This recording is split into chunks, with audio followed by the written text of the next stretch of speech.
will be out there that people will start to draw their own conclusions. But what law enforcement needs to do is very methodically and in a dispassionate way go through the investigation and try to determine what took place and whether the actions by the ICE officials were lawful or not. Yeah, well, and that state, that city, Minneapolis, and its mayor, Jacob Frey, once again, the focal point of our collective attention. Pierre Thomas, thank you.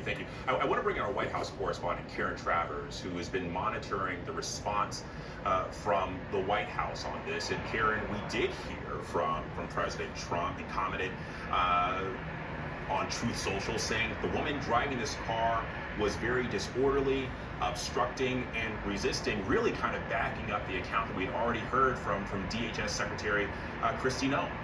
Did, and he said that the woman that was in the video, where you could hear screaming, he called her a professional agitator, Alex.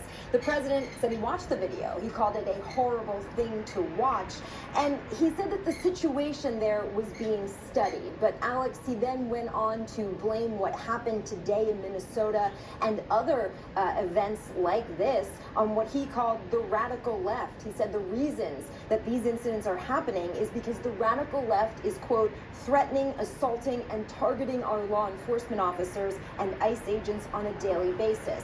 He defended the administration's policies and law enforcement, saying they're just trying to do the job of making America safe.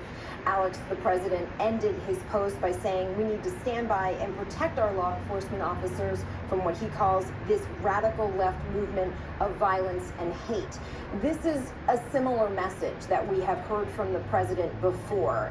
Went back and looked the comments he made the night that Charlie Kirk was shot, and he gave remarks in the Oval Office that were released by the White House. And he said at that time, the attack on his life in Butler, Pennsylvania, to the attacks on ICE agents, to the vicious murder of a healthcare executive on the streets of New York.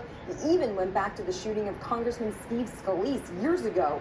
He says, quote, radical left violence has hurt too many people and taken too many lives. But Alex, notably in those remarks, and again in the statement today in that social media post, doesn't mention incidents where Democrats or liberals or progressives have been targeted. And of course, that violence has happened as well. Alex? That was here. You know,